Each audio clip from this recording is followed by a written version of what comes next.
Michka s'en allait dans la neige en tapant des talons. Il était parti de chez lui ce matin-là, comme le jour commençait de blanchir la fenêtre. De chez lui, c'est-à-dire de la maison d'Élisabeth, sa jeune maîtresse, qui était une petite fille impérieuse et maussade. Lui, c'était un petit ours, en peluche, avec le dessous des pattes en velours rose, 2 boutons de bottines à la place des yeux, 3 points de laine à la place du nez. En se réveillant, il s'était senti tout triste et dégoûté. Élisabeth n'était pas gentille. Il lui fallait 25 joujoux à la fois pour l'amuser, et quand on avait cessé de lui plaire, il n'était pas rare qu'elle vous secoua et vous jeta d'un bout à l'autre de la pièce. Tant pis s'il lui restait une de vos pattes dans la main. Michka grognait en se frottant les yeux de ses poings. J'en ai assez d'être un jouet ici. Je suis un ours après tout. Je veux aller me promener tout seul et faire un peu ce qui me plaît, sans obéir aux caprices d'une méchante petite fille. Et bien que la chambre fût tiède, et tant qu'Élisabeth dormait plaisante, Michka s'était sauvée en passant par la chatière. Maintenant, il s'en allait dans la neige.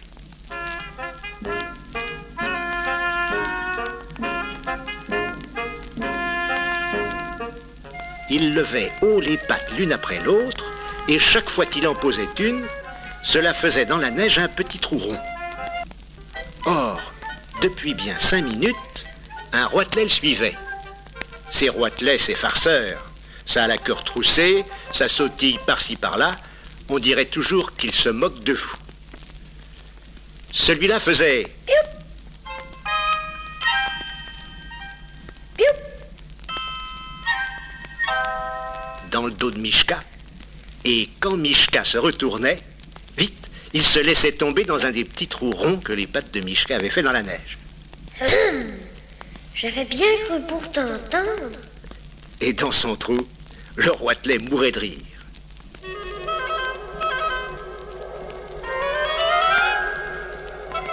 Mais, tout de même, à la fin, du coin de l'œil, Michka l'aperçut. Ouais. Lui fit-il au nez en se retournant d'un seul coup.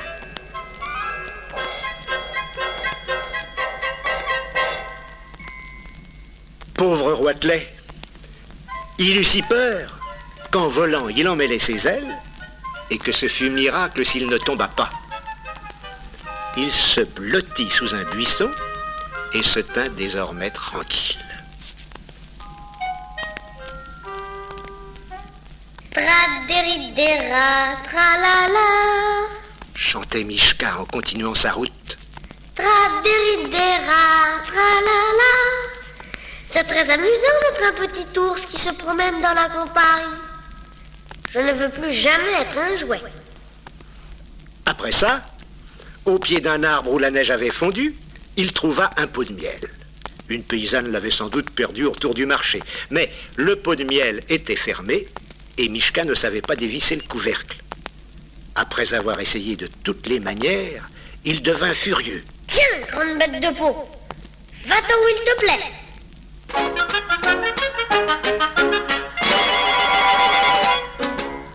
Il lui lança un coup de pied, le pot se mit à rouler, et roulant, il buta contre une pierre, s'ouvrit en deux. Voilà le miel.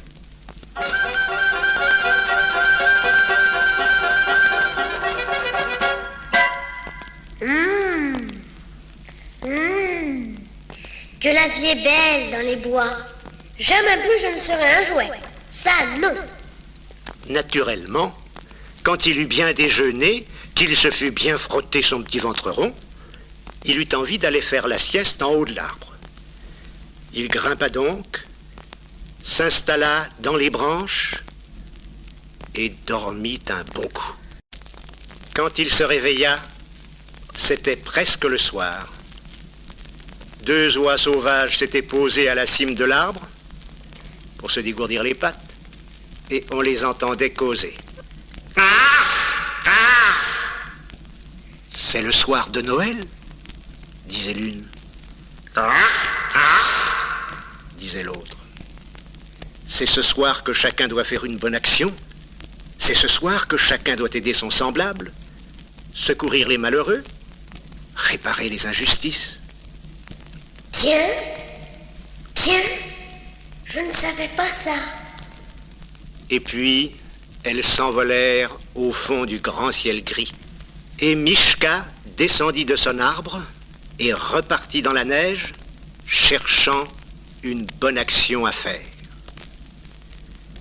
Mais on eût dit que la terre où il était arrivé maintenant était toute déserte.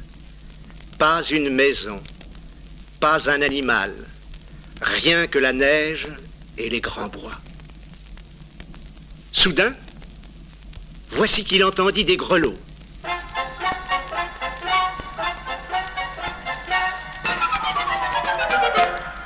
C'était un traîneau, tiré par un renne.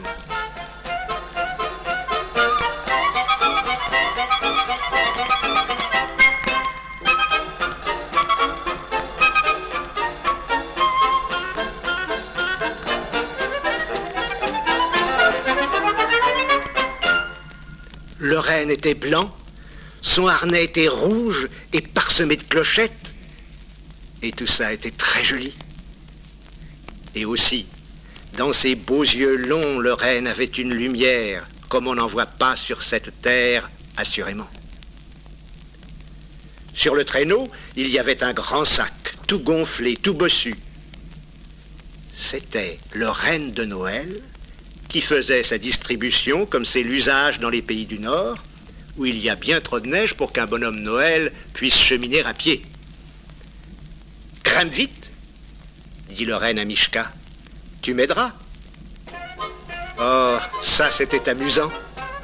Le traîneau volait sur la neige, la nuit était venue, mais il y avait tant d'étoiles au ciel qu'on y voyait comme en plein jour. À chaque village, à chaque maison, le renne s'arrêtait et Mishka, entrant à pas de loup, mettait dans la cheminée un chemin de fer, un pantin, une trompette, tout ce qui lui tombait sous la main en fouillant dans le grand sac. Mishka s'amusait comme un fou. S'il était resté sage petit joujou dans la maison d'Élisabeth, aurait-il jamais connu une nuit pareille ? De temps en temps, cependant, il pensait... Et ma bonne action dans tout ça ? Alors, on arriva à la dernière maison. C'était une cabane misérable, à la lisière d'un bois. Mishka fourra la main dans le grand sac, tourna, fouilla. Il n'y avait plus rien. Reine, oh reine, il n'y a plus rien dans ton sac. Oh, gémit le renne.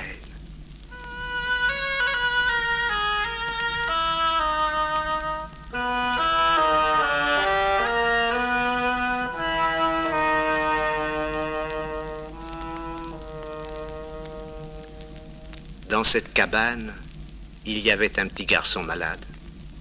Demain matin, en s'éveillant, verrait-il ses bottes vides devant la cheminée ? Le renne regardait Mishka de ses beaux yeux profonds. Alors, Mishka fit un soupir, embrassa d'un coup d'œil la campagne où il faisait si bon se promener tout seul, et haussant les épaules, levant bien haut les pattes, une, deux, pour faire sa bonne action de Noël, entra dans la cabane, s'assit dans une des bottes, attendit le matin.